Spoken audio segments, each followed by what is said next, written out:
MCL, the word in your home.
Good morning, welcome to One Stop Breakfast program. Good morning, Abia from MCL TV. Right here in Abia, the metropolitan hub of the state, Abia, God's own state. I am Cynthia Ichemi. I'm welcoming you on board our Wednesday edition of the breakfast program. Good morning, Abia, where we simply get you in the know of the happenings around the world as we also touch our own very state, Abia, and we spread out to other parts of the states, and also bringing you on global news. All right after now, as usual, we usually visit the Marble to find out what the words they are going to tell us. Remember, words on Marble, we simply inspire ourselves daily to for the day's activities. And afterwards of Marble, we simply take a news. We'll tell you what's making the rounds in the news this morning.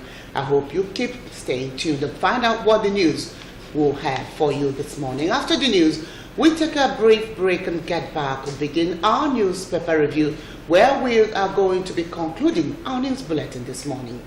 After newspaper review, we'll be giving you a documentary, Strike the Rock, to keep you company while we get ready for our discussion segment. And this morning, guess what we are going to be talking about? We are going to be discussing the president's reactions. He has reacted to why he kind of delays his responses to troubled areas in the country.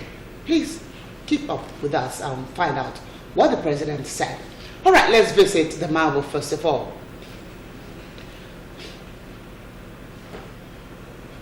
This morning we are hearing from Howard W. Newton, who says people forget how fast you did a job, but they remember how well you did it. Say people forget how fast you did a job, but they will only remember how well. It simply tells us that what really matters is how well and not how fast, not the speed of the job. Of course, sometimes personally I'll say that the speed matters, but what actually stays longer over time after that job must have been completed by you, or that duty or that responsibility must have been accomplished by us all, is how well we did that job, how well we were able to dish out the responsibilities handed over to us by mankind, or by humanity, by society, by God above all, of that responsibility in our very hands. How were we able to handle that? Were you able to impact on the lives of the people around you? Have you been able to do the needful for the people God put under you for you to take care of? All these and more, I know God expects of us and also society. All right, we hope we have learned, as true citizens of Abia, let's be mindful of how we dish out our responsibilities, especially not just the speed. How well? All right, let's visit the news and find out what the news has in store for us. On Good Morning Abia package of the news, in an effort to encourage pupils, especially the vulnerable ones, to go to school, the Abia state government has extended its free school feeding program to cover all primary pupils in the state by including pupils of primaries 4 to 6 in the program. The program was limited to only pupils in primaries 1 to 3, but was last week extended to pupils of primaries 4 to 6. The government said the decision was informed by the fact that the first phase, covering pupils in primaries 1 to 3, has positively boosted the primary school enrollment in the state from 100,000 to cover 300,000, with the vulnerable ones benefiting immensely. Flagging of the primary 4 to 6 program at Obakala Central School in Umuahia South Council, Governor Kezi Ikpeazu commended the federal government for the initiative to feed primary pupils 1 to 3, which he said has greatly benefited the vulnerable ones. According to him, the government decided to extend the program to pupils in primaries 4 to 6 because of the desire to ensure that pupils focus their attention on learning, noting that there is a direct relationship between well-fed pupils and capacity to learn, as against hungry pupils that find it difficult to concentrate. Ikpeazu said that it is imperative to mainstream school feeding as a policy of his government, which is said informed the decision to open warehouses in the 3 senatorial zones where food items can be donated for the success of the program.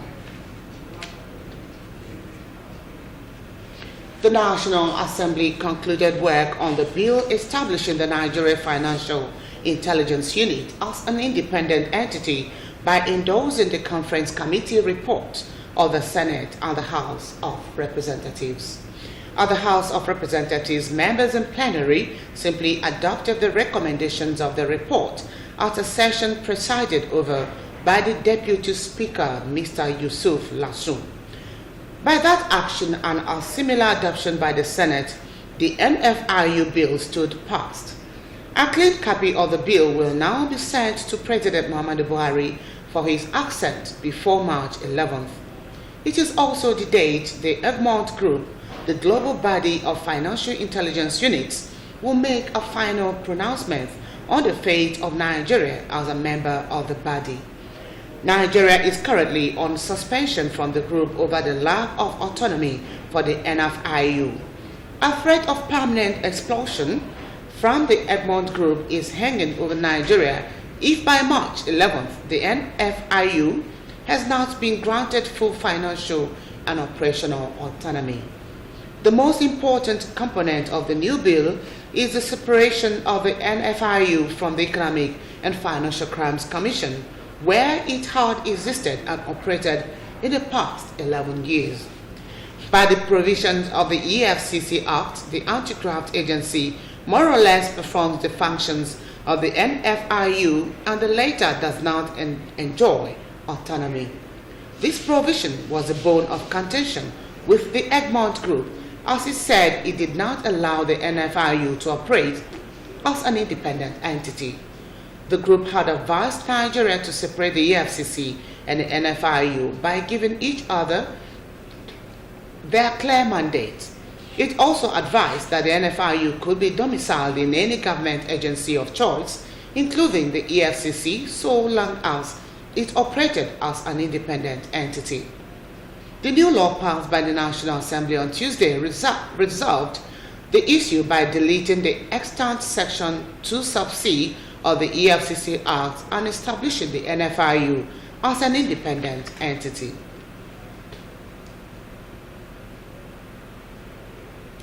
The teaching of handwork, which falls under home economics in school curriculum, is now nearing extinction in both public and private-owned primary schools in the state, especially in urban areas.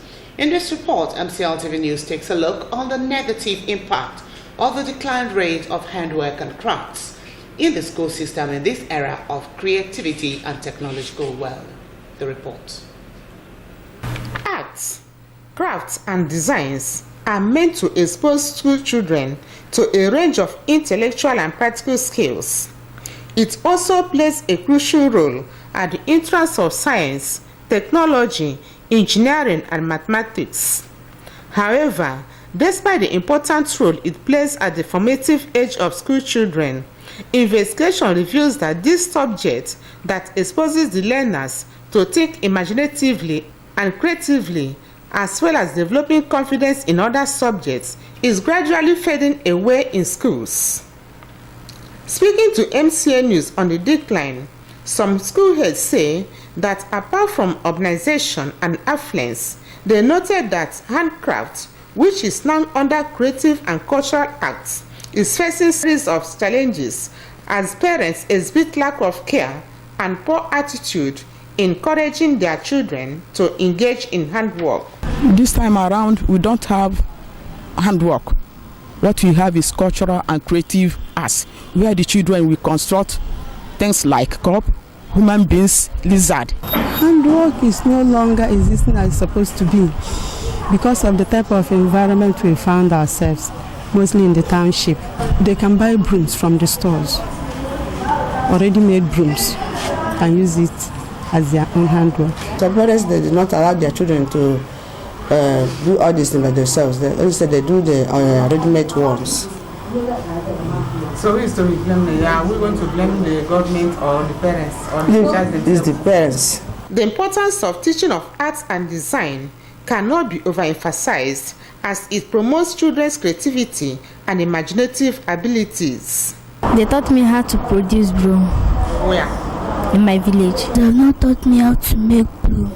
I don't know how to climb palm tree, but other trees I can climb.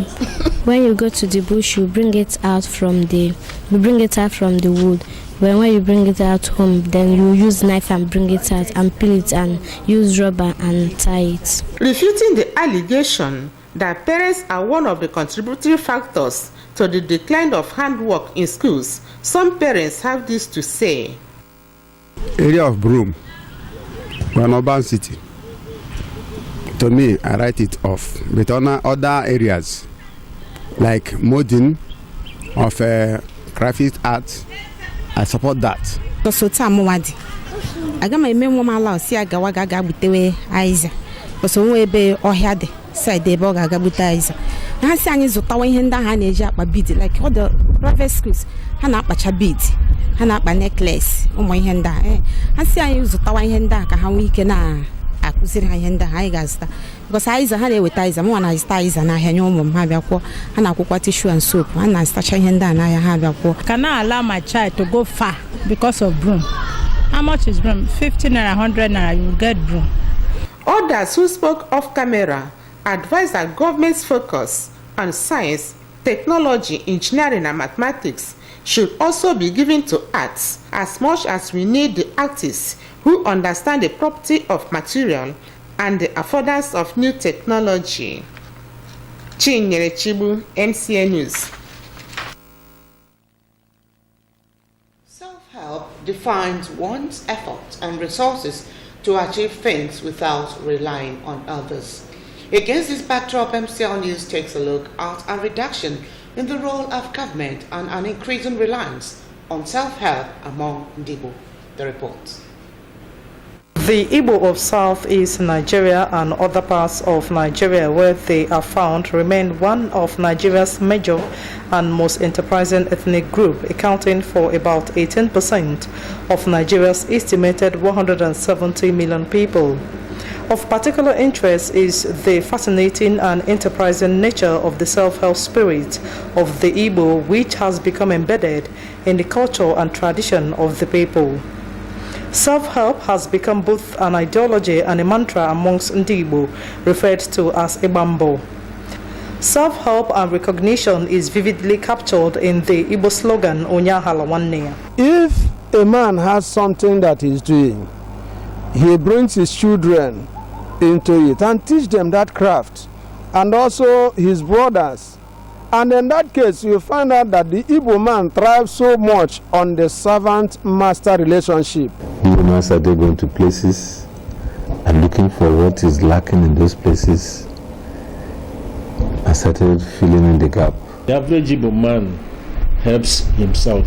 And in the village I came from, the hospital there is communal effort. Schools there, being by community. Water in my community is borehole and stream. The self-help efforts of the Igbo manifest mostly in the capacity to organize themselves to undertake a project. Most rural development projects are carried out by the Igbo through self-help without waiting for government's action. Groups and age grades play significant roles in this regard. We built ourselves. Now, Yorubas are not distributing Igbo-made products. Here we are, 50 years after the Civil War. The three-story buildings you see around, the industries you see around, there are just too many. Ndị Igbo are critical to a thriving economy, especially in developing communities where they reside. Their overall contribution to community and socio-economic development through self-help gave birth to Imo Airport. When you leave the shores of this country, if you go to Cotonou, you go to Togo, you go to China, wherever, it is as a result of the Igbo man's belief that Onekwe, Chiekwe, and the foundation is self-help. The Igbo have always relied on self-help and self-enterprise in their business endeavors. One major and unique trait of the Igbo entrepreneurship is the courage, perseverance, and determination with which they carry on in spite of the unpleasant experiences and losses during the Nigerian Civil War from 1967 to 1970. The post-war era witnessed many successes, especially amongst Igbo businessmen who managed to build large enterprises relying on self-help. While some may argue that the culture of self-help amongst the Igbo is waning, especially due to lack of trust, self-help is still very much observed by many in line with the admonition by one of Igbo's most revered sons, the late Nnamdi Azikiwe. Notwithstanding, the bond that binds the Igbo is still elastic and eternal. The innate values of entrepreneurship, hard work, and innovativeness remain. Stella Mwando, MCL News. Australia and Timor have signed a historic treaty on a permanent maritime border in the Timor Sea. The deal ends a decade-long dispute between the neighbors over rights to the sea's rich oil and gas reserves. East Timor, one of the world's poorest nations, will now gain the majority of any future revenue. The country signed the deal at the UN headquarters in New York after negotiations in the International Court of Arbitration. UN Secretary General Antonio Guterres praised the vision and determination of both nations in achieving the agreement. The new deal means East Timor will receive at least 70% of the largest oil field, Greater Sunrise, which is worth an estimated $40 billion and an estimate of £28 billion previously. Previously, revenue was to be split evenly between the countries.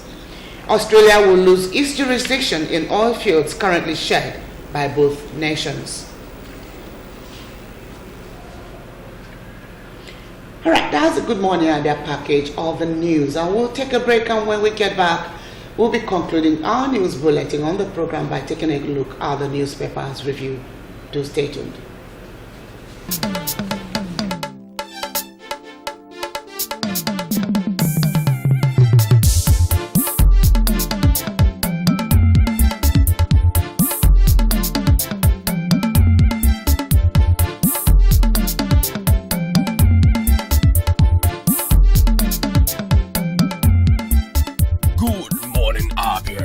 One-stop breakfast show on TV.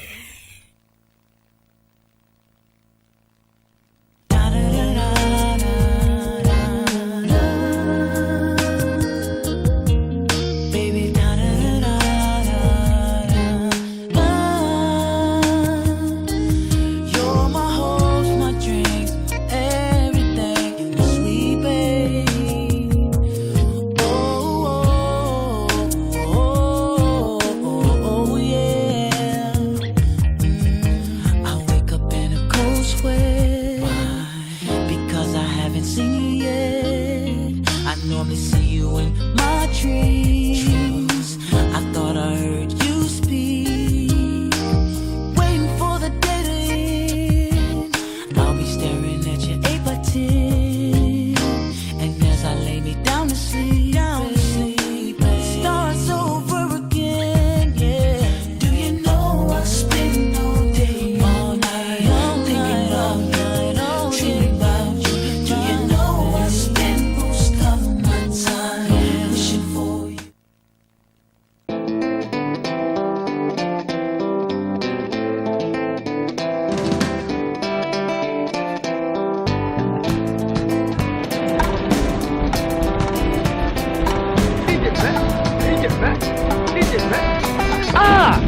is that noise?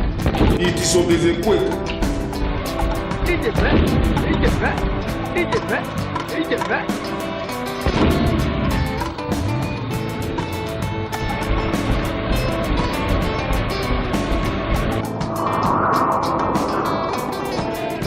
What did they happen? Yeah, now look at the case.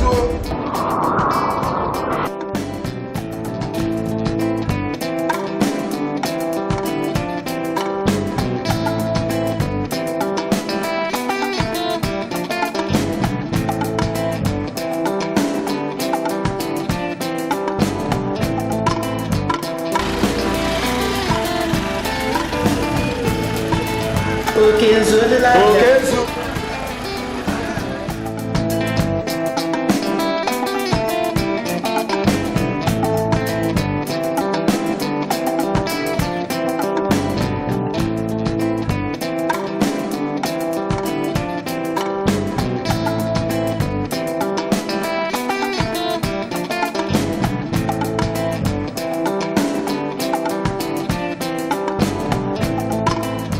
time to rebuild Abia. I urge you to set aside our differences so that together we can join hands and build the Abia of our dreams. Remember that my word is my bond.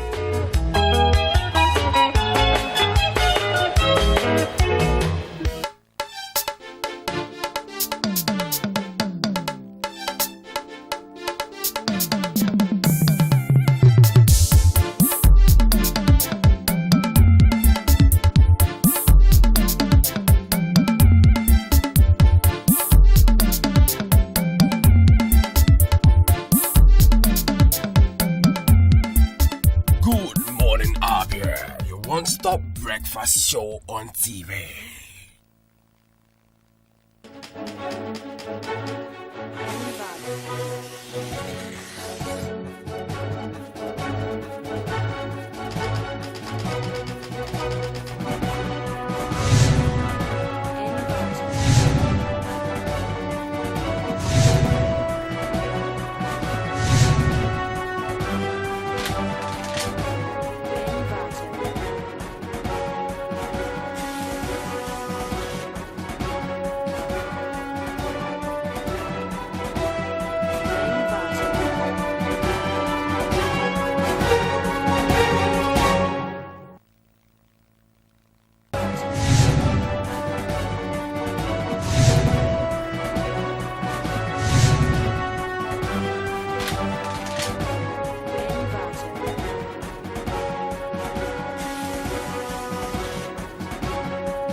You're welcome back. In case you are just joining us now, this is One Stop Breakfast program. Good morning, Abia, from MCL TV, right here in Abia, the Commercial Nerve Center of Abia State. And this is where we look at the papers. I'm talking about our newspaper review, where we are going to be reviewing our papers one after the other and find out what they are going to tell us this morning. As usual, we are going to start with the Daily Sun. The Daily Sun this morning, on the top right, it says, Governor Wike gets kudos for reviving rural economy. Governor Wike of Rivers State, the #1 citizen there, has gotten kudos for reviving the rural economy. And I guess you want to find out how he was able to perform this magic on page 40. Go to page 40 of the Daily Sun, and that takes us to a very catchy headline. More condemnations trail Archbishop Obina's attack. And the banner there says, Ararume Okeeze described incident as sacrilegious, ugly. All right, find out more on this as it unfolds daily on page 39 this morning. And that takes us to a very colorful picture element of, you can see the faces there. Let me read out in case you don't know the faces. Governor Udom Emmanuel of Akwa Ibom State are the middle there, acknowledging chairs at the second Akwa Ibom Sports Festival at the Gatswill Abbott International Stadium, Uyo yesterday. With him is Commissioner for Youth and Sports, Monday Uko, and other officials. All right, and that takes us down, and we are meeting by the left-hand side there, left-hand side down, jubilation as Ugwani opens Ogbete Market Road. Remember Ugwani, the #1 citizen of Enugu State. The banner says, assist owners of burnt corn mill shops with funds. Congratulations to these lucky ones. Assist owners of burnt corn mill shops with funds. All right, that is on page 39. That's a good one from Ugwani. And that takes us to Bloody Day in Benue. 24 killed in fresh attack. 6 others also in Borno Plateau. And the next banner is meningitis wipes out 40 in Jigawa. Please capture the stories on page, the stories on pages 6 and 44. And with that, we meet federal government backlist 130,000 persons, firms for tax underpayment. And the banner says, we have data on Nigerians with hidden assets, says Adosho. All right, that's a very nice revelation this morning. We hope they will follow it up. And that takes us to the last, but not the least here. Nigerian elected first black senator in Italy. All right, go to page 8 and find out who this lucky Nigerian is. And congratulations to him or her. All right, let's go to the back page of the Daily Sound. On the back page, we are meeting Mike Ozokome's Hard Facts. This morning, Ozokome writes on Heaven State Police, the agency of now. Part 1 of it. Heaven State Police, the urgency of now. Part 1. All right, and that takes us to our sports bit here. Eagles color made me leave CSKA Moscow, says Samuel. It's coming from none other than the Samuel player, and that's the face of the gentleman there. All right, find out more on this story on page 45, and that takes us to Public Forum by Ndi Duroha. All right, Ndi Duroha writes on sacrilege in Imo, attack against Archbishop Obinna. All right, and there is the face of the governor of Imo State, Rochas Okorocha, here. And let me read a little bit of this column. He says the Imo governor has taken his second show too far. It is a tragedy of colossal consequence that the Okorocha government and its supporters have absolutely no respect for the sacred. All right, I hope you read and digest that story fully by reading the column in details, in full. Remember, it's on the back page of the Daily Sun, and that does it for the Daily Sun this morning as we go to the next paper, which is none other than The Nation, as we continue to pray for Nigeria. On the top left, we have Lagos APC rejects tenure elongation for Oyego and others. Please go to page 7 for a detailed reading. Lagos APC rejects tenure elongation for Oyego, others. All right? That's on page 7, like I said, and that takes us to all the very interesting headlines this morning. Belema Oil extends scholarship to 300 kids. Continue that story on page 41, a nice one from Belema Oil. And the next is followed by DSS can't force journalist to reveal source. DSS can't force journalist to reveal source. What source? Please find out on page 8. And that takes us to page 10. NFF happy with Eagles World Cup preparation. And that's on page 10. And on page 43, Umunze mayhem. 25 youths still held. That's on page 43. And with that, we go to the next, taking us to the face of Mrs. Adosho. Adosho, remember who Adosho is? The Minister of Finance. Kemi Adosho, government uncovers 130,000 high net worth persons, firms underpaying tax. Okay, that's on page 6 for the third reading. And for an inside story, we have 2 inside stories here. As shown here, Ugwani opens Obete Market Main Road. And followed, please continue the story on page 43. It is followed by Police Quiz Edo PDP Chief. That's to be found on page 4. And with that, we meet a culture headline for the nation. And it says, alleged 4.478 billion naira contracts fraud. 8 firms indicted.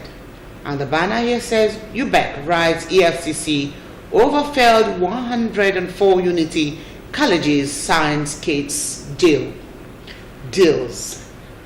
All right. Who got what? Please, I'll urge you to take your time and read. Because of the time, I will not be able to read them as they are highly detailed. Who got what? Please read up, or is that still on the front page of the nation? Please, that it continues on page 6, and that takes us to Dapchi abduction, Ran attack won't happen again, says Buhari. Please capture the story in full on page 6. We pray it doesn't happen in Nigeria ever.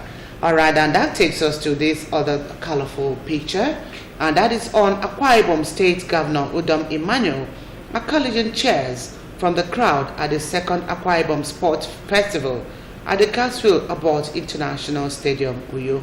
This happened yesterday. And with that, we meet the last 2s on the front page here. PIB won't solve Niger Delta issues. Continue on page 41 and find out who is saying this and why. And the next is on Buhari writes Senate on petrol funding. Continue on page 7. Buhari writes Senate on petrol funding. Very interesting. If you ask me, go to page 7 and read up more on that. And that takes us to the back page of the nation this morning. The back page, we are hearing from Dele Agekame today in the nation. Dele Agekame, he writes and says, it appears that the weight of corruption has worn down the minds of Nigerians into a dispassionate state where we are majorly interested in the intrigues of corruption cases, while losing sight of the real issues. This is coming from Dele Agekame this morning, today, in the nation on the back page. And with that, we meet Louis Odion, the bottom line. He writes and says, from Imo to Zamfara, monarchy trumps democracy. Monarchy trumps democracy. And we have the 2 faces, these 2 popular faces, one of Okorocha and the other of Yari. But unfortunately, there's no peace cover from which we can get an insight into the column, what the column is really talking about, without you having to read it in details. I'll urge us to read the story in details. And without we meet dining with Kongi. All right, still on the back page. And with dining with Kongi, here comes Headball. Headball writes this morning, playing the flattery game. On the back page of the nation. With Hardball, we are meeting ripples. We are ready to return to Asarak, says PDP. Even if you use juju. All right, that's a response. Remember, that's always where the fun is for ripples, as usual. All right, that does it for the nation this morning. Read up. And let's go to the last, we always say, but now the least, and that happens to be the New Telegraph. The New Telegraph this morning, AIB on the top there. AIB, how Dana Air skidded off runway. And the banner says, Delta engine fire warning on. Minute after takeoff. Delta engine fire warning on. Minute after takeoff. All right, and that story, please finish on page 4 to find out in details what actually happened with the Delta engine and the Dana Air that skidded off. And that takes us to, we see 5 photos in one line. All right. The first one begins with Boko Haram Lieutenant Colonel's widow remarries in U.S. And Boko Haram Lieutenant Colonel's widow remarries in U.S. That's on page 9, and find out which lieutenant colonels, and you get to know the person in detail, Sarah and her husband. All right, and that's on page 9. As that takes us to the next, we see the photo of Emefiele, PHCN sale, power holding. Hope you remember. Reps probe CBN, Central Bank of Nigeria, banks over $3.8 million, 2 billion naira diversion. Capture that story in full details on page 5. And the next is on policemen are converting exhibits to personal use, coming from CP.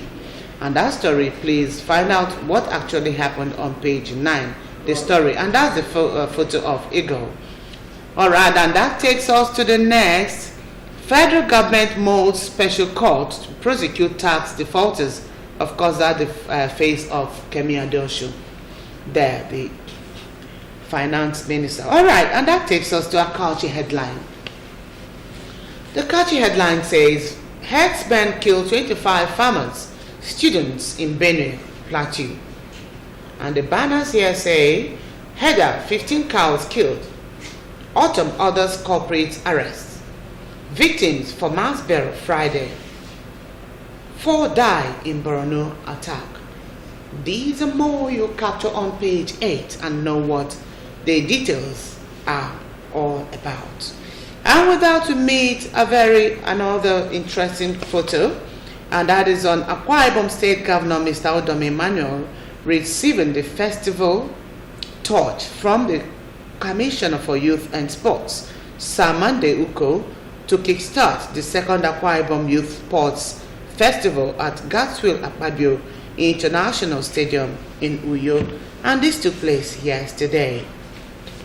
I'm leaving that to meet EFCC has absolute powers to arrest anybody, says Ushibanjo. And the banner there says PDP, Buhari's government, intolerant of opposition. Please capture the stories on pages 2 and 4. And without to meet this story, this write-up on health, breakthrough treatment that reserves early menopause. Breakthrough treatment that reserves early menopause. Capture on page 6. And without to go to the back page of the paper New Telegraph, we are meeting on Marble. Remember, we read out our one-stop breakfast shows Marble earlier. And this is from New Telegraph. It says, no man is above the law, and no man is below it. Nor do we ask any man's permission when we ask him to obey it. And this is coming from Theodore Roosevelt. I hope you remember Theodore Roosevelt of the United States. And that leads us to sports. Wenger must go, Arsenal fans insist. That is on page 37 for your continued reading for our billions of sports lovers out there. And without to meet the quality of judicial opponents, without to meet hard choices, Festus Okoye. All right, this morning, and I'll read out a little bit of this column. It says, rather than buy one, they have gone a step further by planting their wives, sons and daughters in the judiciary, hoping to influence the cause of justice and to pervert the cause of justice. And that is quality of judicial appointments. Quality of judicial appointments this morning. All right, and without we meet High Chief this morning writes on teenage boy lays 20 eggs in 2 years. That's the news. Okay, let's listen to what the response is. Could it be the effect of eating too much chicken? Remember, it's a question. Could it be the effect of eating too much chicken? All right. And that is it for the New Telegraph and the newspaper review this morning. Remember, it is only a tip of the iceberg. We'll continue to encourage us all to rush down to your nearest vendor and grab all of the copies of the paper or just one, because there's no overdose to knowledge. The more you read, the more informed you are. And with that, we ask you to continue reading so you'll be basing your discussion on facts and not on rumors. Alright, I hope you've enjoyed it all. We'll take a break, and when we return, it will be time for us to discuss. And this morning, like I said earlier, we're going to be talking on Buhari's reaction. And he has finally responded to why he delays to respond to troubled areas in the country. I hope you're going to be joining us. But for the meantime, while you await, stay tuned and watch this documentary, Strike a Rock. Strike a Rock, I hope you're going to be enjoying it. Stay tuned.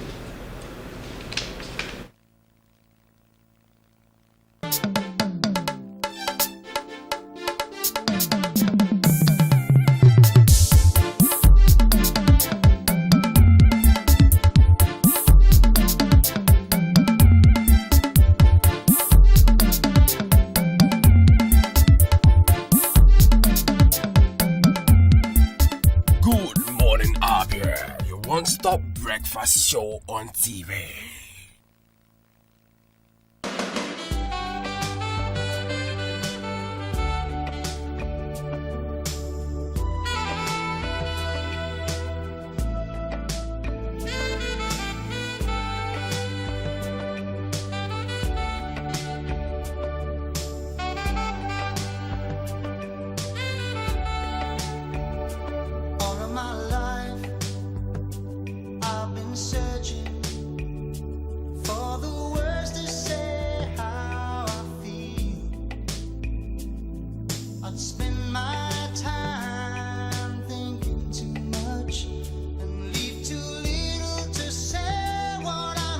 For inquiries and booking, contact Address Hotel and Suites at number 18 Opobo Road, Obo Hill, Aba. Telephone 081 000 00895 or 081 000 00896. Address, the pride of hospitality and tourism.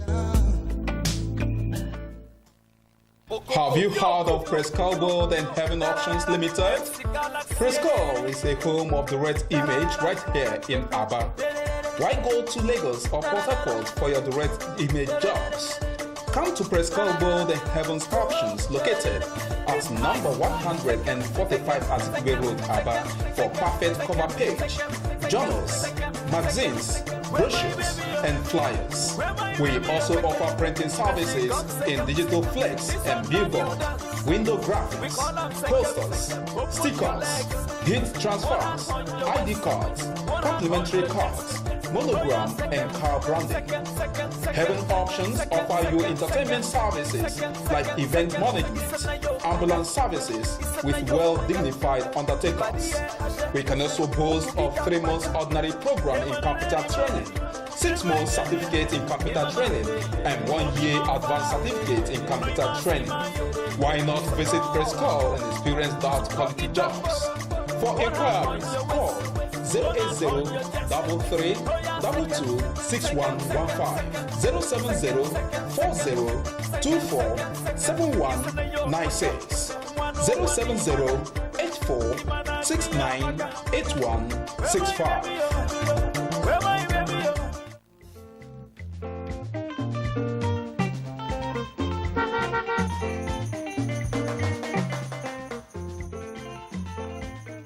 Do not deface Abia State with posters.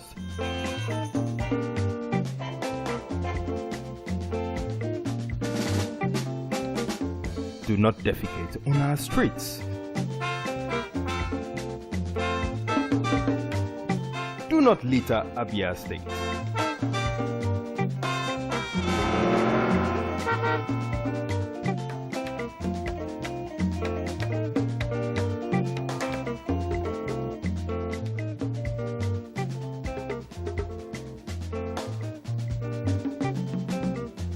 My brothers, I say wetin man go do for this world where people no go talk. If you chop, Do not urinate in public places. you no chop, dem go talk. Wetin make we do for this world? I say make we dey do the things wey we carry for heart. Na so world want am. I be not be so. Keep Abia State clean. This message is brought to you by MCL TV.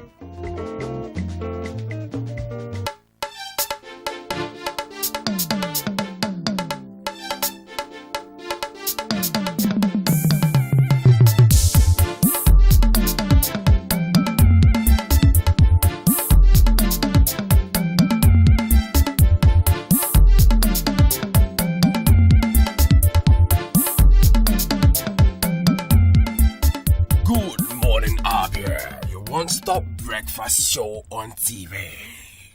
At Lonmin have already moved a long way to build a more open, transparent, and mutually trustworthy environment. Most of our stakeholders have done the same and indeed deserve huge credit.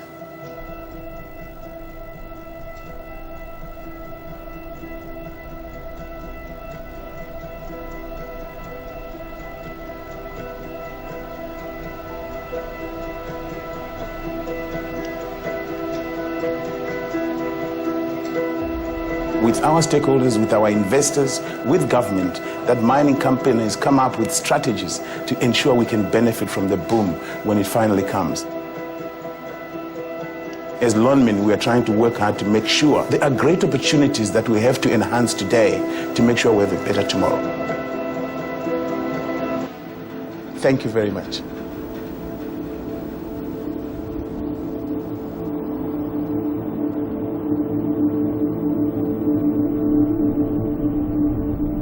Marikana is a place of contrast, and that was before the massacre.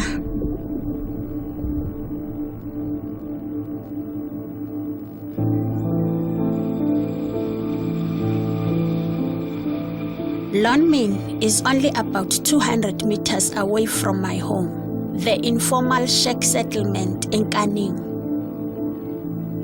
Kaning kuthetha ukuzithathela umhlaba ngenkani. Asinambane, kodwa 200 meters away, Lonmin's lights shine all night.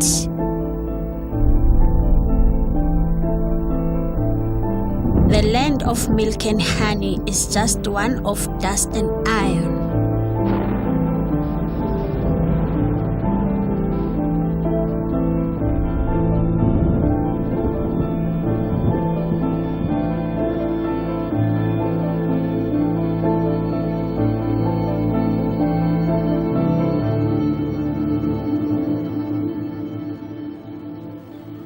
Many rivers to cross, so many mountains to climb, but I'm gonna make it, yes I am, step by step, miles by miles, I'm going to cross to rest a while. I'm taking it step by step, mile by mile. I'm going to cross to rest a while.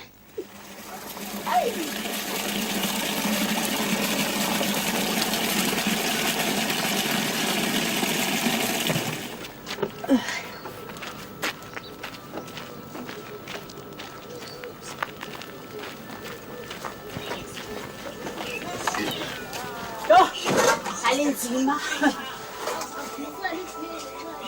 Sabi fighting. Linzima.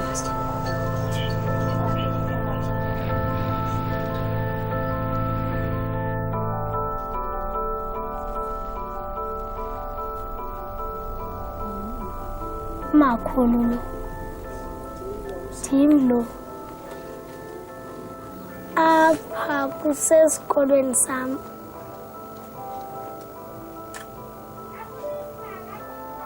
le shafti isenza mama sigule otata bethu baphathwe yi-TB ne-asthma apha kulapha otata bethu bavela khona.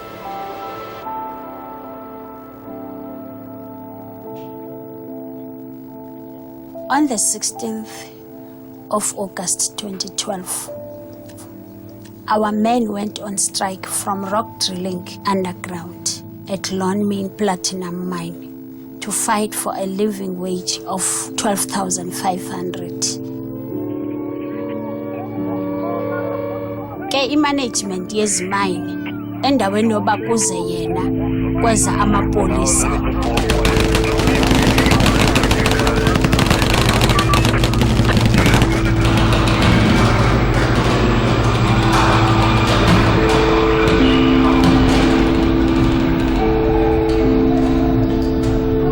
Besenthathe isigqibo ndenze ikomishini ezawuphanda le nto ifumaneke inyani. The Commission will examine the labour policies, procedure and conduct of Lonmin. It will also scrutinise the role played by government departments related to the incident. Who was leading? Who ordered? Who gave the orders? Which conflicts were you referring to? Whatever happened represents the best of responsible policy. Nothing at all in a democracy should ever justify the police killing its own people.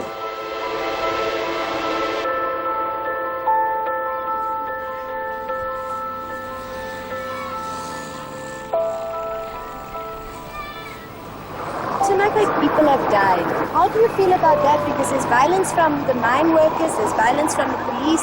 All I heard is that the police have fired to the people. So the people can't, I can't just stand when you do something to me. I must fight for myself. I must fight back.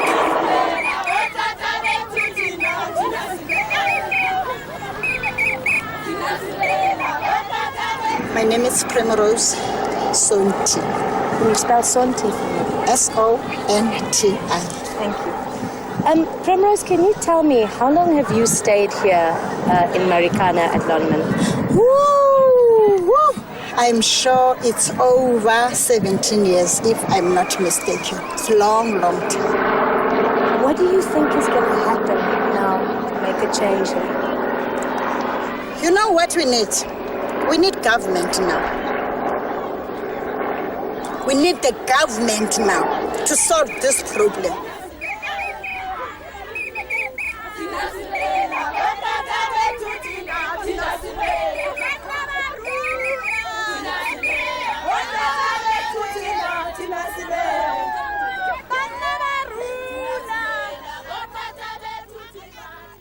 Primrose Sonti. I don't know how to. She's my friend and my leader. I learned from her. She made me strong. After the Marikana massacre, the police were always surrounding this community, kicking the doors, spreading the tear gases, you see. Mrs. Namsaka, please don't cry. Don't cry. The name is Primrose Sonti. And what's your name? My name is Paulina Masul. I was with my friend Paulina Masul. The hippo came to us straight. I just turned my body, look that side, and then take my hood, close my head, fold my arms, waiting for the bullet, because it was already started to shoot, waiting for the bullet, just like this. And then it shoot, and pass. When I turned, Paulina says, "Ish, they shoot me, Primrose." When I looked to her, the blood was starting.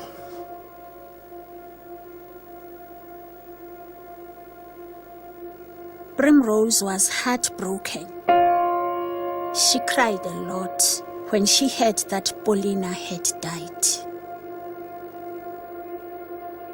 To unite the women of Wonerkop, we decided to form the organization Sekhala Sonke. Sekhala Sonke, we're crying together. I'm crying, you are crying, the mine workers are crying, the women, the whole country were crying. So we are crying together.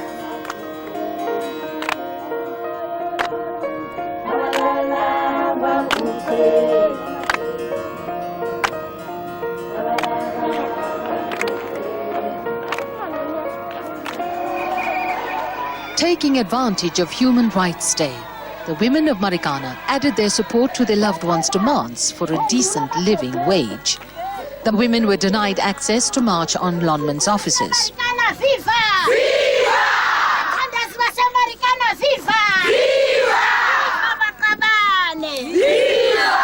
Namhlanje mama uphumelele. Namhlanje mama indlala iphelile. Attention, Chief Executive Officer, Lonmin Platinum Division. Memorandum from Marikana Women Community. Asifuni ze iphinde ibe khona into eyenzeka eNtabeni ngo-2012. Singomama baseMarikana. We say enough is enough. No more blood. Mina ke lo ngizoyithatha le memorandum izoya ezandleni zabaphathi bekhampani. Ngiyaqinisekisa futhi mina kwelami egama ukuthi memorandum yeni izowabona emehlo amakhulu ngoba njengoba ngisuka lapha nje ngiyiswa kuba abakhulu bazoyibona ngamehlo abo. Kodwa kumqashi soloko ekhuselekile engafuni uba makabonwe. Asizuyeke uthetha. Kude kulunge izinto siphathe iplatinum ngezandla iyothiwa ngabantu abaseLondon abangazange bayisebenze noyisebenza sisebenza sithi sitsho kuwe Lonmin.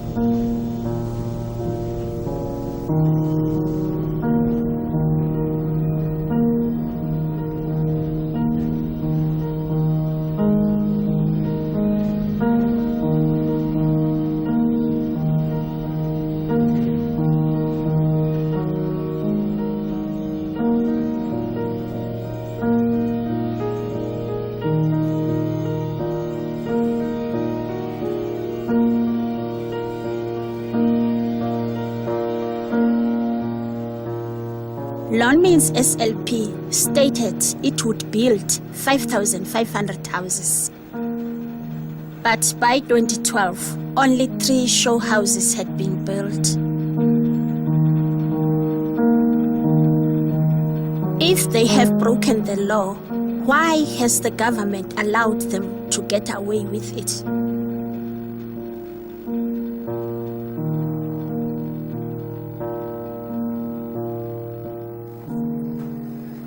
The Freedom Charter of the ANC says the people shall govern, the people shall share in the country's wealth, and there will be security and safety.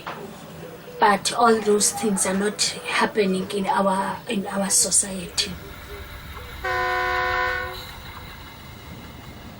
The government of the ANC divided the people of South Africa.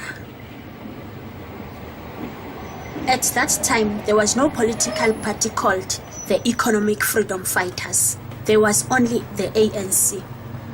But expelled ANC Youth League leader Julius Malema was good to the people of Marikana.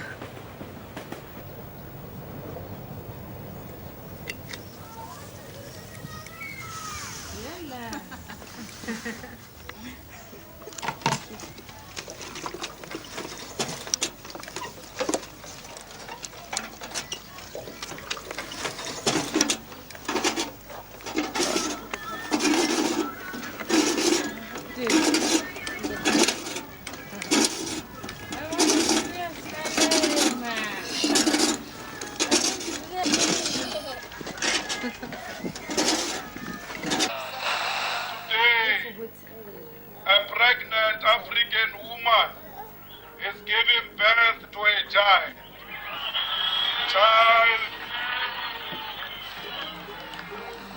A child who's going to be born today and walk immediately. A child who's going to fight for your salary. This is a different kind. It's not an ordinary child. You must be very scared when a child gets born today and immediately shake your hand. Malema received a thunderous applause when he arrived at Lonmin's Marikana mine on Saturday morning. President Zuma's government has murdered our people. President Zuma's government will continue to murder our people. You are fighting a right cause. I saw Julius Malema on the TV, and I told myself, this is my party.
Nini baphathi bomzansi Afrika konele Afrika konele zihlabana nje ziyalamba. Beautiful yashaya.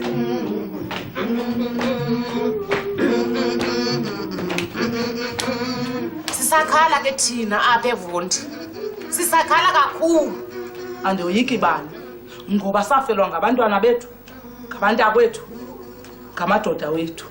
Namhlanje abahlolokazi abafazi uthiwa ngabahlolokazi kanti othiwa ngamakhosikazi eqaleni. Thina sasinda ngokuzibalekela, abanye bazizixhebo babaleka badutshuma, abanye imikhukhu yabo igqojosiwe, abanye barhaxiswa ngama-tear gas. Sasingaphathanga sikhali thina kodwa sachaphazaleka. Zuma was treated as if thina asingobahlali base-South Africa apha eMarikana ngoba uyenzile into enzileyo wawugqiba akakwazanga ubuya azocela uxolo okanye sothule la tata uZuma makehle esitulweni size siyifumane inkululeko yalolwa nguMandela. And then apha eMarikana apha eVonderkop kule ndawo yayenzeke intlekele. There's no any changing. Watch out bakabhasopha usikhala sonke sendleleni. Tshintsha mzala. Tshintsha. Nini siqhathwa. Tshintsha mzala. Ziphi izindlu. Tshintsha mzala. Ziphi indlela. Tshintsha mzala. Mama. Mama Marikana.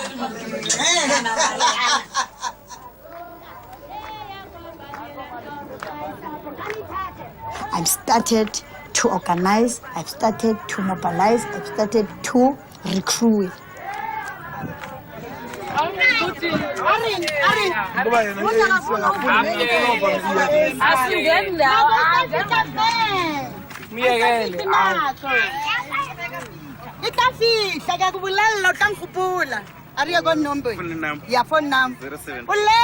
Soon Primrose had been put on the EFF list of candidates because her vision and leadership had grown the party in Marikana. Amanda! Yo, bensabizo Amanda. Amanda! You know, the mine workers, when they see me here, they say they are voting for me, you know.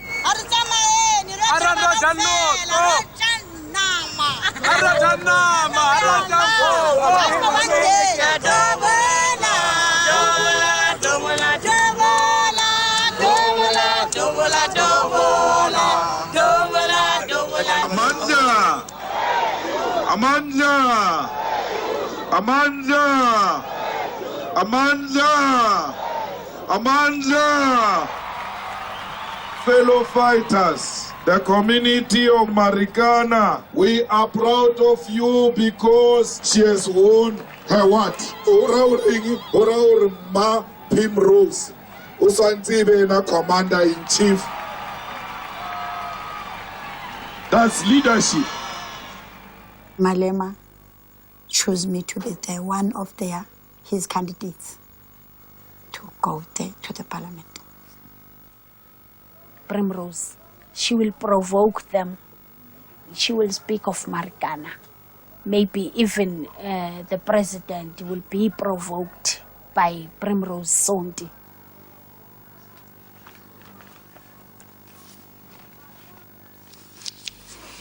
Malema Julius Sillo. Ndlozi Buyiseni Quinton. We see they're also wearing gumboots. I see the lady that's stepping in next to Julius is even wearing an apron and a duke on her head. Sonti Nokulunga Primrose. You raise your right hand and say in that language, so help me God, and if it is an affirmation in the same language, I do. Akasabizwa ngoPrimrose ngo-Honorable Sonti kanye Mayor. Layo kuyadeda dlulu Kafunga Thums. Yazi xa ngimjonga usiseke ndisakala usizi zihlinyembe zindithi oh unity kosiseke uzaphatheka kakuhle aboyikayo. Yona nesithuthi zavelenza zafika zahlala.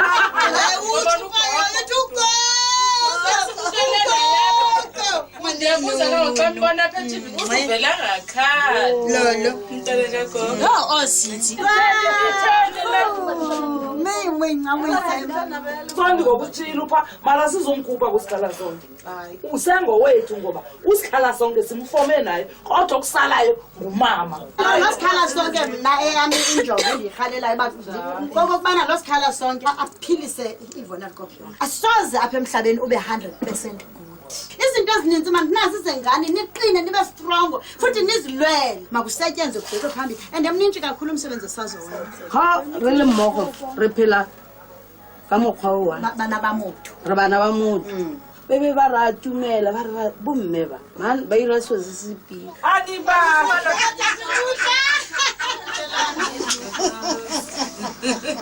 meme sulila kalo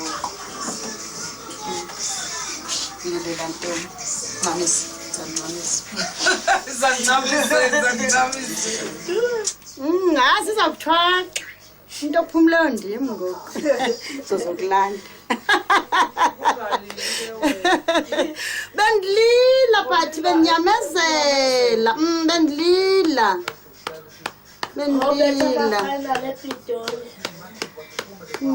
sana challenges zinjalo don't cry my love khulile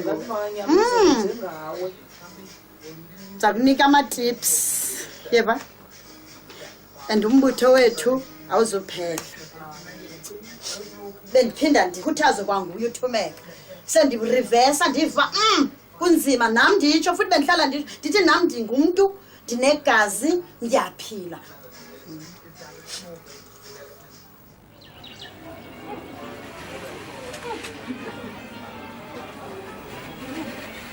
How shame to make. It's my best friend. We're working together, help each other, you see. If I have a problem, I can go straight to her and then she can help me by advices, you see. Now she's alone. It is very hectic to be a leader, but I will try to collect them as Primrose did before. I'm not saying I'm perfect, but I will try.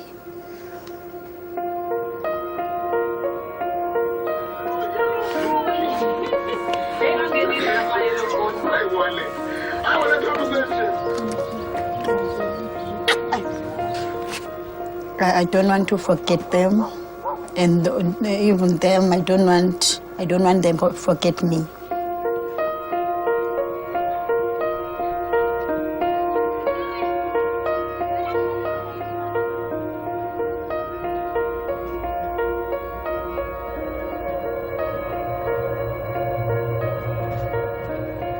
I'm not going for a long, long, long time.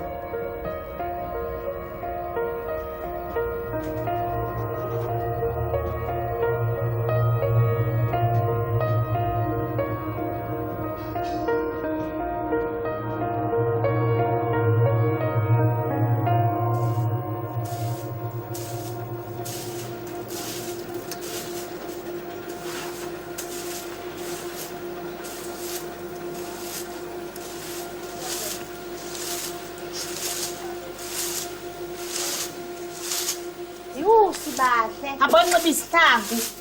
Abonqoba isihlangu.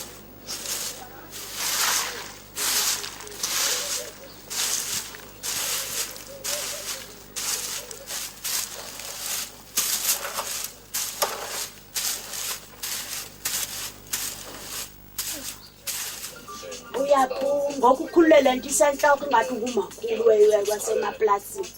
Khulula loo nto. Wena makhulu uzikalelela ibhutsu ngathi singabantwana abancinci. Kanti nisintoni? Singabantu. Ukutya kuyaphi? The role of a woman in the mines, it is hectic. My daughter is a mine worker. She was hurt by a man underground. The guy beat her up. She was having stitches and he was dismissed from the mine. Underground is a man's world. Huh?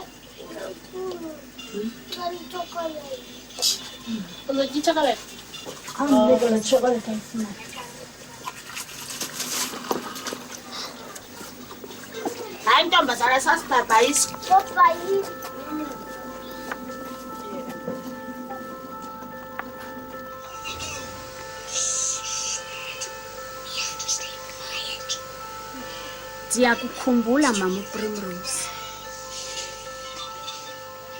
She makes me strong. She always say, be strong, Tumeka, don't cry, be strong.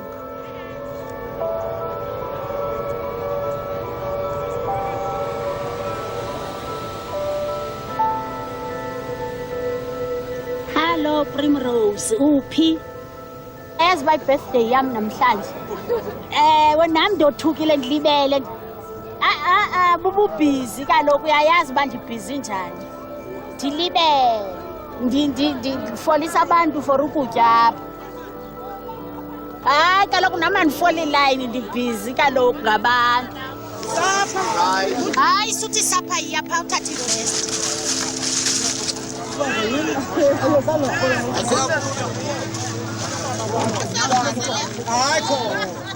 I missed her advice because whenever I have a problem, she used to say, no, do like this, Tumeka, do like that. Yeah, it is stressful for me, but it is not only about the big fights behind closed doors. Every day, women are fighting to survive in this place. We are still promising that we are their voices. Sorry, Mr. Mama. When the Mavis Ole, when the Toyolanda, Umaka, and in their voya, ingase now umbono lomntana. Biological father. Biological father. No. Okay, sithi ke ngoku umntana phosha waphuma esikolweni ngenxeni yokuba abanye abantwana bebedlala ngaye bethetha uba uRachiwe ntontoni into lolu hlobo ade wayeka isikolo umntwana. Lo mntana akafuna utata akabanjwe. Uthi abazotya bazangabi nanto ukutya. Utata ubhatala isupport se-1,000 akafuna abanjwe utatakhe. Bayihle. Kwenziwa kanjani? Ngenani mama? Ngenani? Aweke. Nazi izani ngapha mama? Izani ngapha. Umntana. Yo.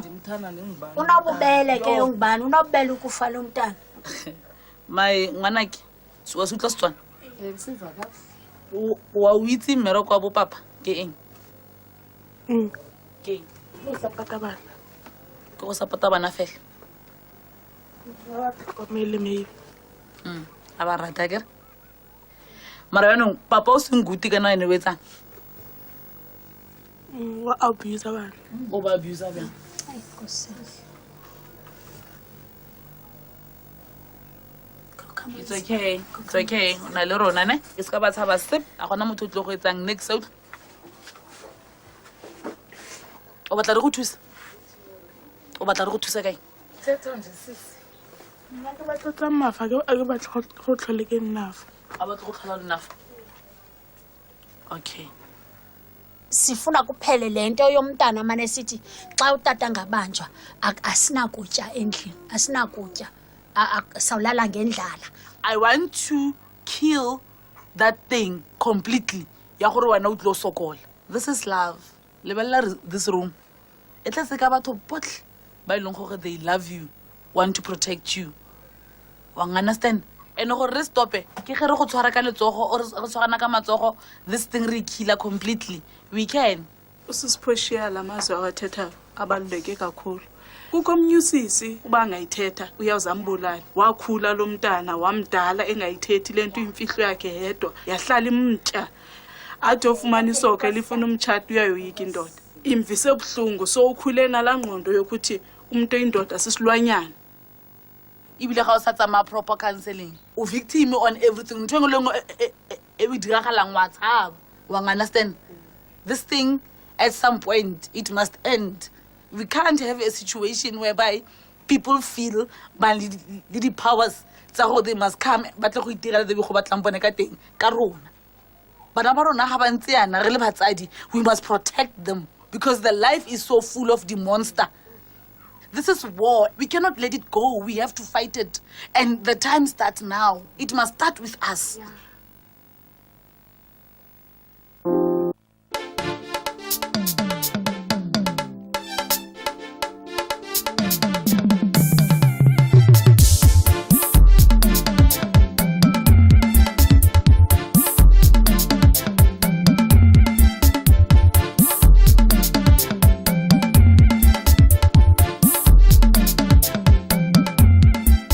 Good morning, Abia, your one-stop breakfast show on TV.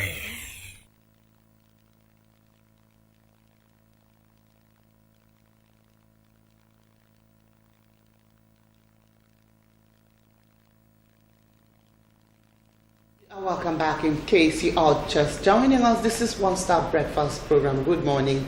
Abia, right from MCL TV in the metropolitan hub of Abia State. And this is our discussion segment where we discuss very pertinent issues that concern us all as true citizens of this great nation, Nigeria.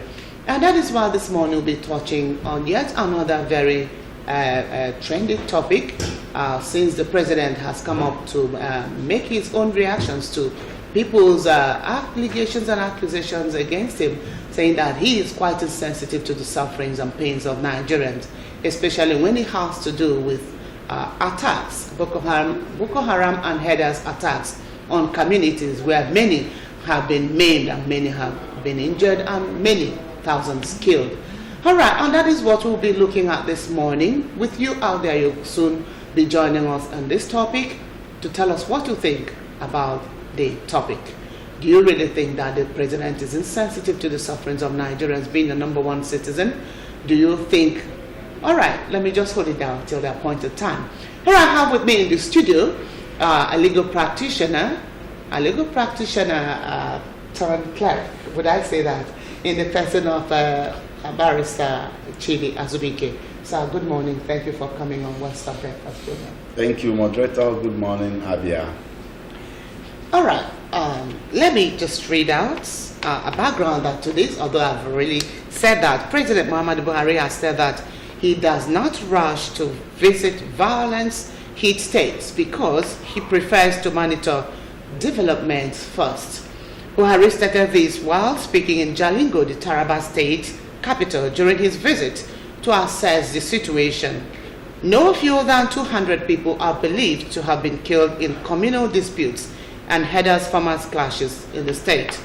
The local government areas worst hit by the Headers-Farmers crisis are Lau, Ibi, Gaso, Bali, Wukari, Takum, and Saudana, where scores were killed in renewed violence at the weekend. And he said, I quote, "I am here, Taraba, to meet with the leadership of the state to offer my condolences to those who lost loved ones and properties in violence." And it went again to say, "People sometimes expect me to rush out to the fields to go and make noise. But I have my ways of gathering intelligence. I get to know what is happening across the country without necessarily going to those areas. I'll be going to Benue and Zamfara after I return from Ghana to also condole with the people," the president said. And that brings us to the #1 question, Barrister. You have heard what the president said, and the president said that the reason why he delays is because he would want to monitor the development first. How would you look at this coming from our president? Well, strategically, in my humble opinion, that statement was a mark of indiscretion in speech. You know, there is protocol in governance, there is protocol in speech. There's a way to talk, there's a way to act relative to the peculiar situation and circumstance of event. There are things you will say and it will be a joke. I want to give you an example. If you go to where they are doing burial of a person who died in a very questionable circumstance, and you go there and say that I did it, you can be sure that you may be joking and people will just lynch that person and he will die. But if it is somebody who just got injured in his finger and you say you did it, they may think you are joking and they laugh it over. So how a person talks has a lot to do with discretion.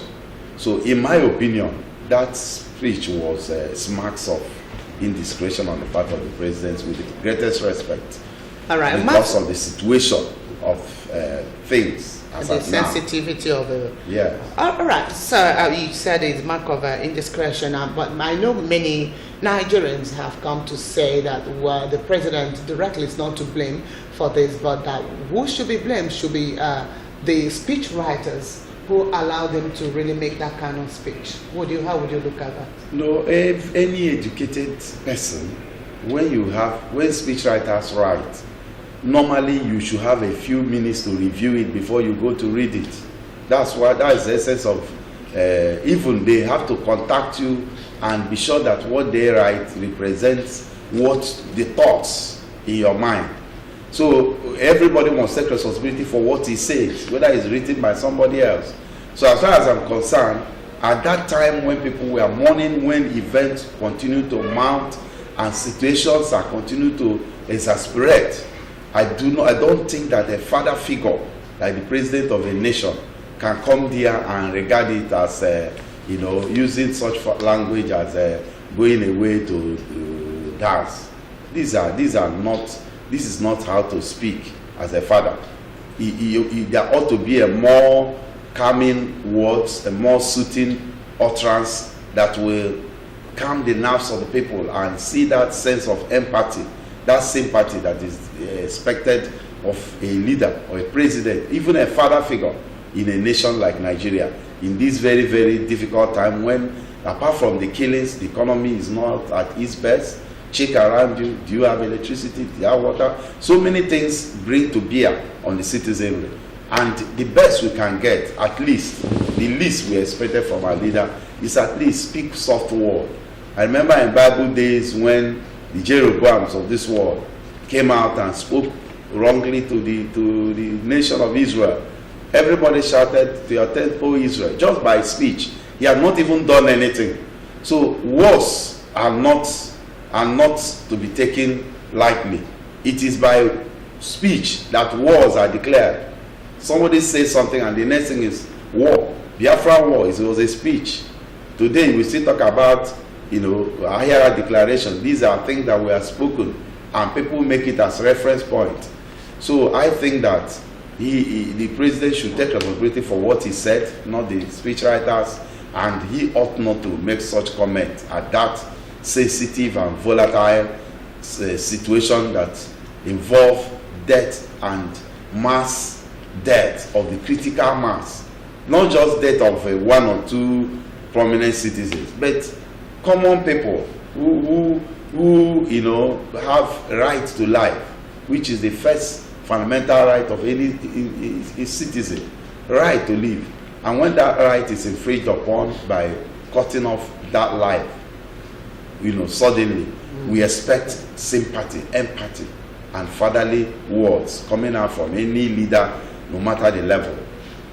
All right, we expect sympathy, empathy from a father who is indeed the number one citizen of Nigeria.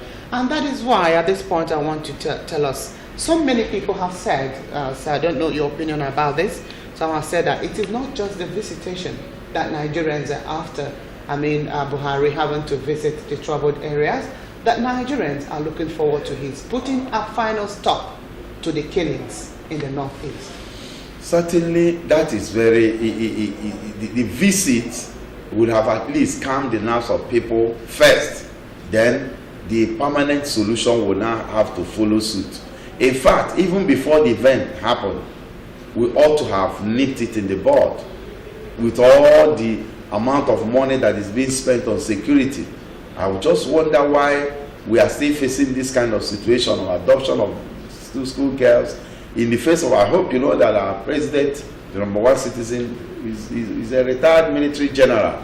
And I believe that when it comes to war and managing crisis, he should be a consultant in it. So the solution, permanent solution, should be actually how to stop this menace completely.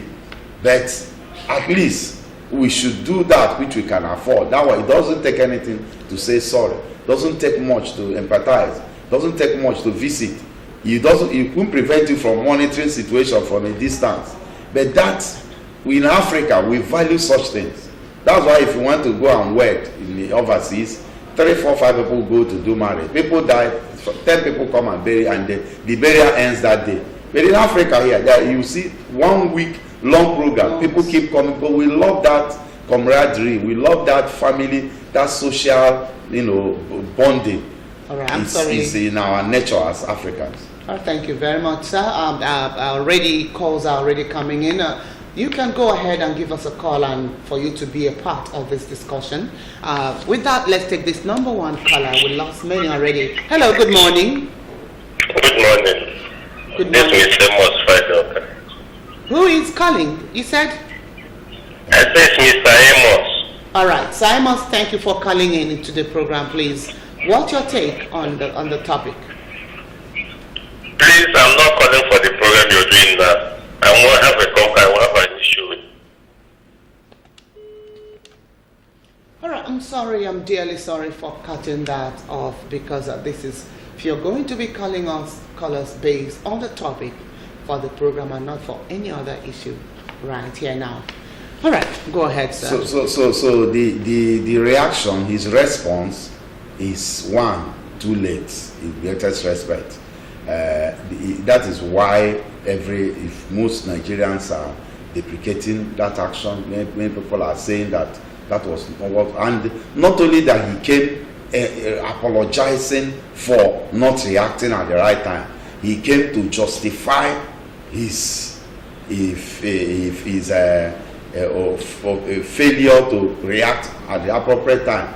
He came to react so that he now wants to make us feel guilty instead of him feeling remorse for not reacting at the right time. And it's quite not something, it's not something to commend. It's not a commendable word from our head of state. When events like this happen, at that heat of the moment, you ought to visit the people and show your solidarity. Even do something to ameliorate their problem, because certain solutions that will come from the governor cannot be like that comes from the president. The solution that will come from individuals cannot be like that of government. So by the time you now come, when after a long time, it's like somebody has an emergency, and that's why in hospital we have emergency ward. When something demands emergency, you take that person they even have intensive care unit in emergency ward, because if you don't address the matter immediately, the person may pack up. All right, thank you, sir. Let's take this caller. Hello.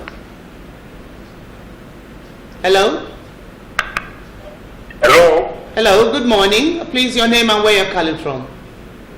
This is senior brother from Abia. All right, thank you very much for calling. Please, your take on it. The discussion is quite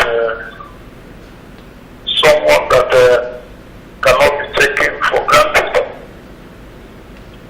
Obviously, actually,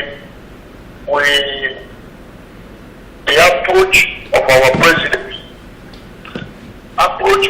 president to issues in the nation is something somebody will not embrace, encourage.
very much. As Professor Emerson said, this is a high sense of irresponsibility on the part of the president. How would you react to what you have just said? Yes. I want you to watch. I want you to consider this scenario. A little child, as I have a little child in my house now. Assuming, well, God forbid, that the child goes to a place and is burnt. Let's say hot water burns the child, and that is a matter that requires immediate action, because before you know it, the burning will go beyond the first level, second level. But if you quickly go to hospital, the medical personnel know what to do to make sure that that thing does not deteriorate to a more unmanageable dimension. So when a situation like this happens, that people's lives are lost, even some of those people, when they hear that president comes, when president comes, doesn't just come alone. Or is it that he's afraid? Is he monitoring situation that anything can happen to him? Is he not a retired military general who ought to carry some level of confidence and boldness even to confront the intractable situation? Is it not in the nature of his training to boldly face difficulties that are situations that are very difficult? So for him to have waited, indeed, it is belated and it does not show a responsible father. Another father ought to take care of the situation immediately and see what he can do. I've seen a situation where a father even had to put his hand on a burning gas to off it. The thing burnt his finger, burnt his hand. It would be better for him to go and treat it than for the fire to affect the children and the family. All right, thank you, sir. Let's take this another caller. Hello, good morning. Hello. Hello, good morning. Thank you for calling. Please, your name and location. My name is Chukwemeka. I'm calling from Abia. All right, Chukwemeka, thanks a lot for calling in. Please, your input on the topic. My input on the topic is a lot of by Zubi said, but I just want to let him know that the president is that they are the Fulani man is not pretentious. His statement said exactly who he is. And if you watch his visit, he did not visit a scene where people were killed. He visited his political friends, just possibly for 2019 political agenda or his political whatever. He didn't come for the people. And with his statement, you will know that there are class of people he is for. He is not for everybody. He is not pretending about it. So, in as much as Nigeria has a number one citizen who is not pretending on who he is, he should teach a lesson or should be a lesson to Nigerians to know whom they have as a president. So for him, he is not pretending. It's not the writers of the speech that matters. It is what the president wants and whom the president is. Thank you. All right, thank you very much, Chukwemeka, for calling in and without impunity.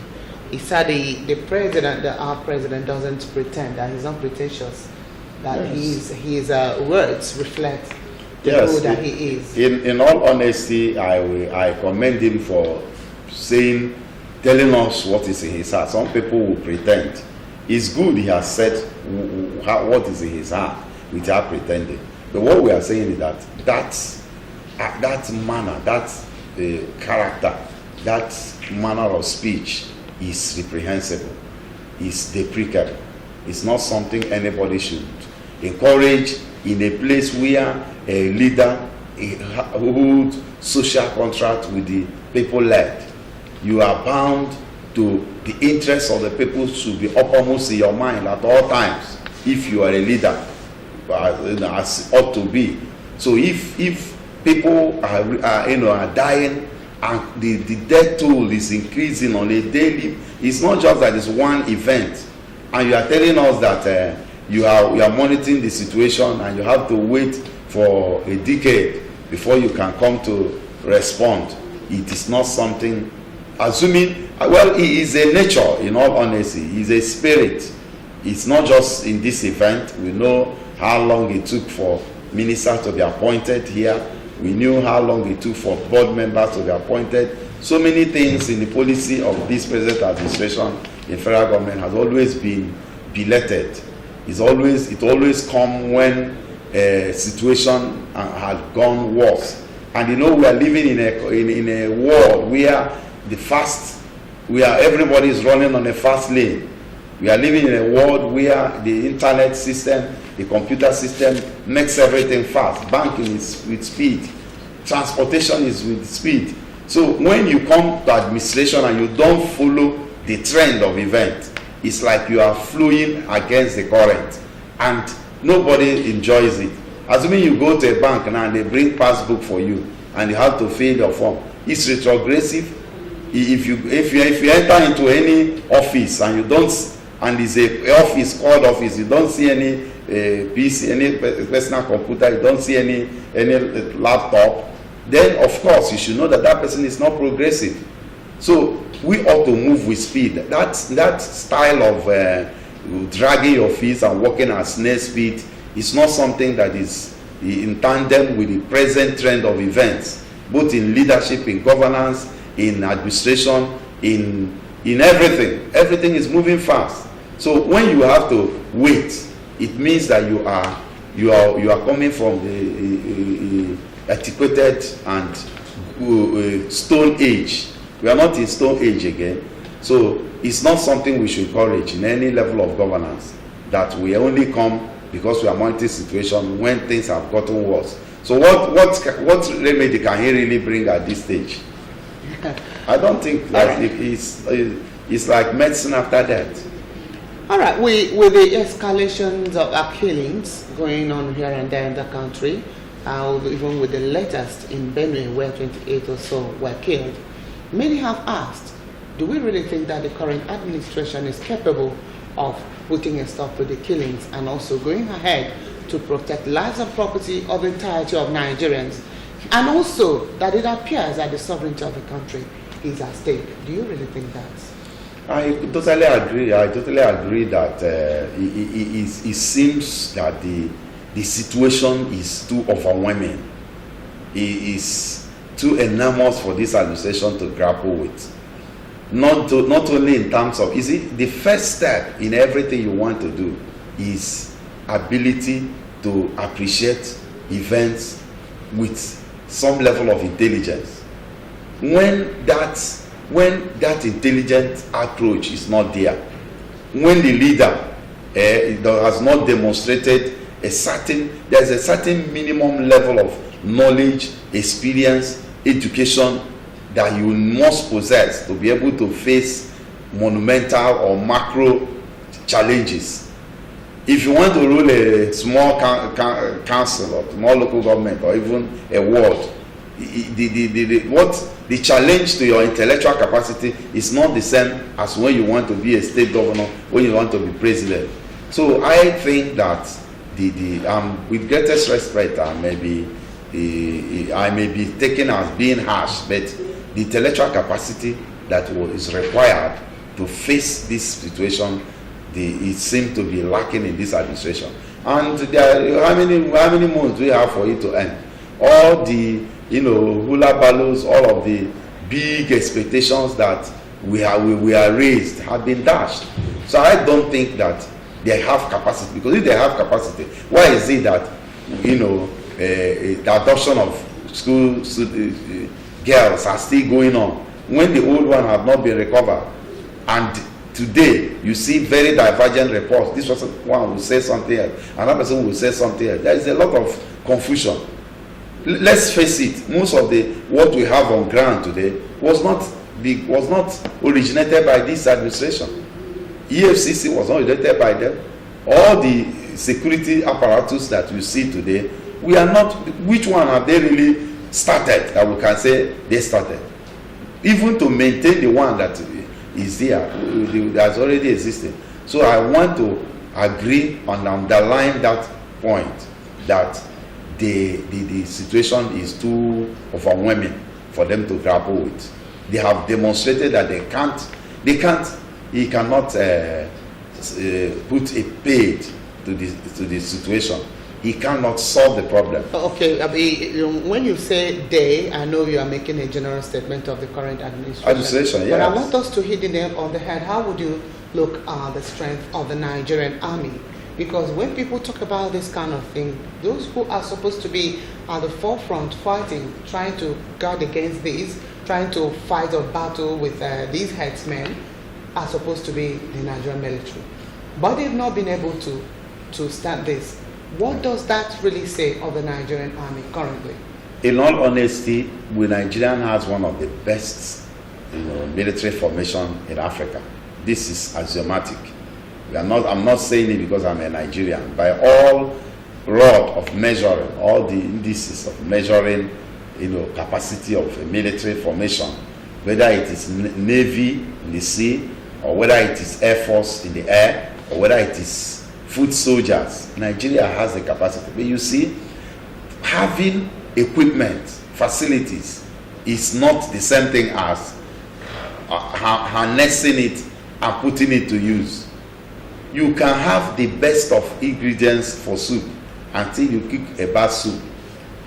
If it is a condiment, one can buy the best of condiment. After eating, you find out it is the capacity of the leader to harness and manage the resources that produces the best result. You can, as a lawyer now, you can buy all the books that are in the world, fill your office with all the everywhere you see book, but it's not the same. It doesn't mean it may not show forth in your capacity when you come to court. It still takes ability to harness and arrange and lead and guide the leader, the information to achieve a result. So we have soldiers, but who is at the head? When you appoint somebody based on tribal sentiment, when you give leadership, look at all the appointments. When Obasanjo was here, with greatest respect, some of the people he gave office, we are not even political party leaders. The Minister of Finance, we are all World Bank, the best of it brains. Soludo, when Chief Soludo was in charge of CBN, he was not a card-carrying member of the party. He brought the best of brain. You saw NAFDAC chairman today. What are you hearing about NAFDAC? She was not a politician. You look for technocrats, people who are capable, and give them, they let them come and harness those resources we have. So that's the problem we have. We have good soldiers, but where is the leadership? Where is the intelligence? Where is the strategy? Where is the harnessing that can produce the expected result that Nigerians are expecting? That's the challenge we have. All right, well, many people have come up to say that many political appointments we have in Nigeria that are not, it appears to be a round peg in square holes, people who are not in their real professional area. That is it. How would you look at that? Do you think that's just quickly because of our time? Yes, that's the challenge we have. For instance, with greatest respect, a lawyer, a senior advocate of Nigeria, has nothing to do with power and energy. How do you, when there are thousands and millions of engineers in the country, how do you bring a lawyer to come and manage electricity? When did he do physics last? Just mention one principle of physics, and you find out that he will be caught napping. So how can he, even though with management you can get things done, but it is more effective. Can you imagine taking, a person who is a PhD holder in Arabic language or Igbo language and making him Minister for Health, and you want him to be able to understand? It can't work. So that is the problem we have. We don't have technocrats. We don't have best brains kept in the right offices that they ought to occupy as to produce the expected result. It's just political patronage, and we are the worst for it. Yeah, just political patronage. We don't have technocrats. That is the bane of the Nigerian development and the problem we have so far. All right, if you were to be seated with the president right here, Barrister Chidi Azubike, what would you advise the president on? On security? Yes, bordering on the First of all, I will form a team of security experts there are several political security consultants in this country. Economic team we don't have economic team in this administration. In the past administration, they have economic team, they have security team. Now, when you have security team where all the leaders of the security apparatus in this country are just Alhaji this, Alhaji this, Alhaji this, Alhaji this.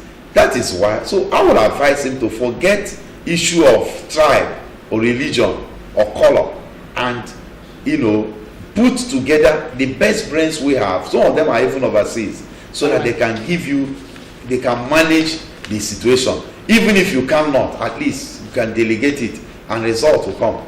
All right. Thank you very much. That has been the legal practitioner Chidi Azubike giving his voice to the topic.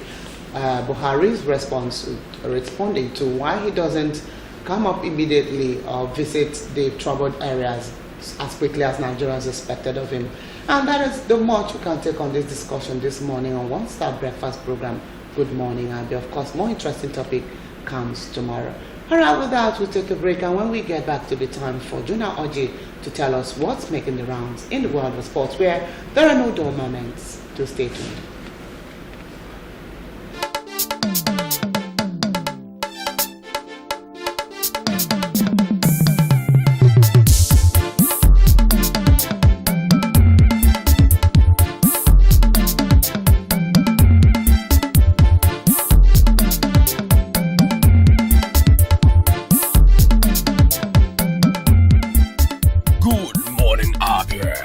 Stop breakfast show on TV.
All right, good morning and welcome to the sports segment of our program. My name is Jonah Oje. We'll be bringing you everything rocking the board of sports, but we want to start from our home front where we want to tell you that the original FIFA World Cup, which will be handed over to the captain of the victorious team inside the 18,000 capacity Lipsny Stadium in Moscow on 15th July 2018 as prize for the conquering the World Cup. The 21st FIFA World Cup finals in Russia will arrive in Nigeria today. The trophy on a tour of 91 cities in 51 countries across 6 continents before the finals will touch down at the Nnamdi Azikiwe International Airport aboard a chartered flight at 11 a.m.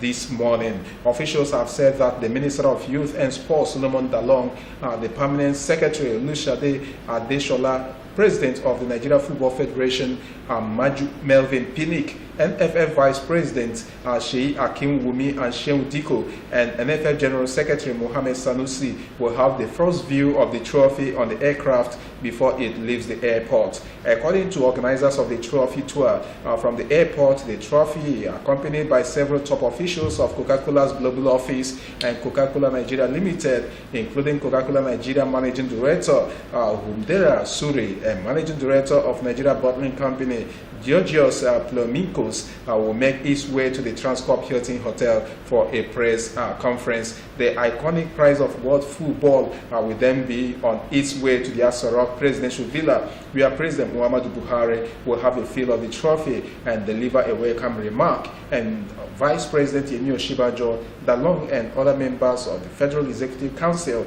will view the trophy as from 4 p.m. today. So the World Cup trophy will arrive Nigeria today, and officials of the government and of course some football administrators in the country will have a view of what the World Cup trophy looks like. All right, let us now go over to the CAF Champions League, where our own team really participated yesterday, and we have our own representative that will be engaging in the CAF Champions League today. We want to tell you that 3 Nigerian clubs, Enyimba of Abia, Mountain of Fire Ministries, FC of Lagos, and of course Aqua United, we have their hands full today, but we want to bring you the results of the one that really took place yesterday, where a Etoile Sahel defeated Plateau United by 4 goals to 2 there in Tunisia. So the reverse fixture will be played today. Etoile Sahel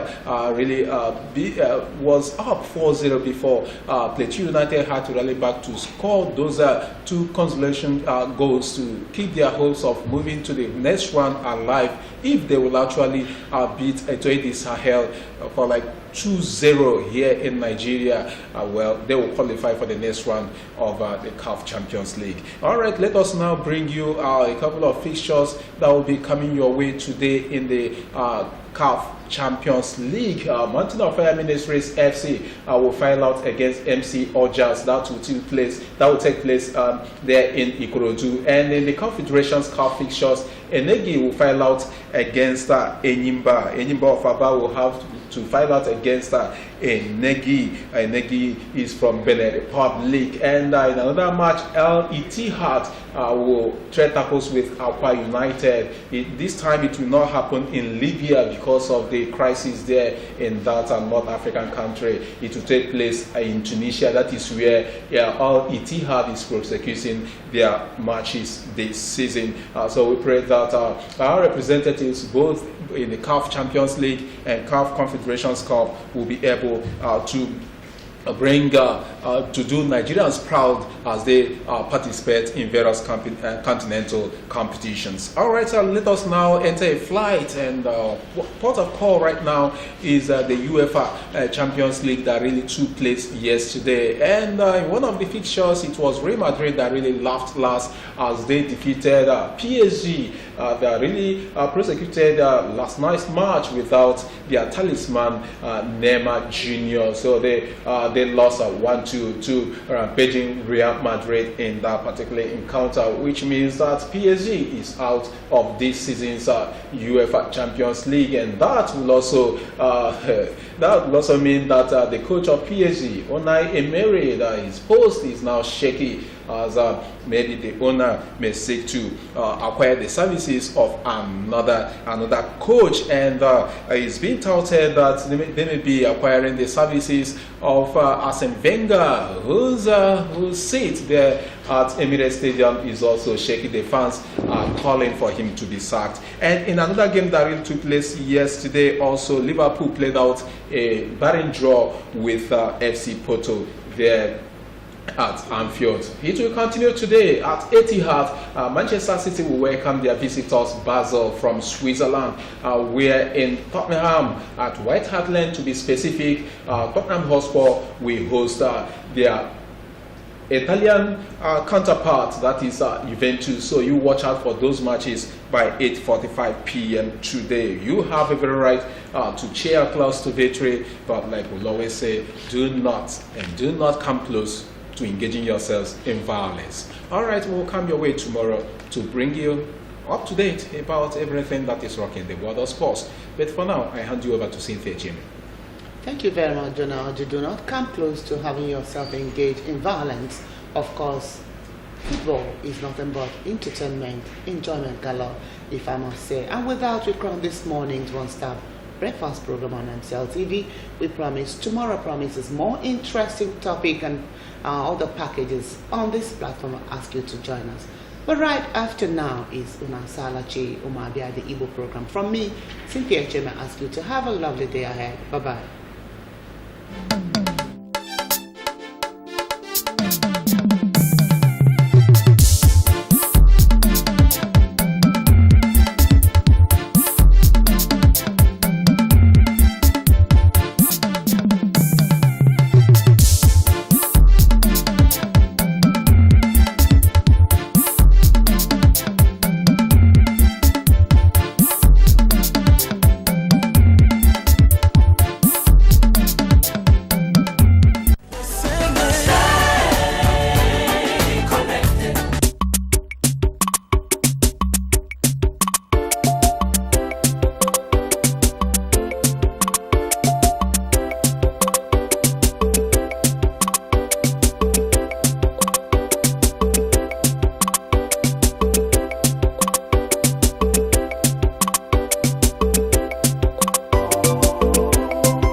MCL, the word in your home.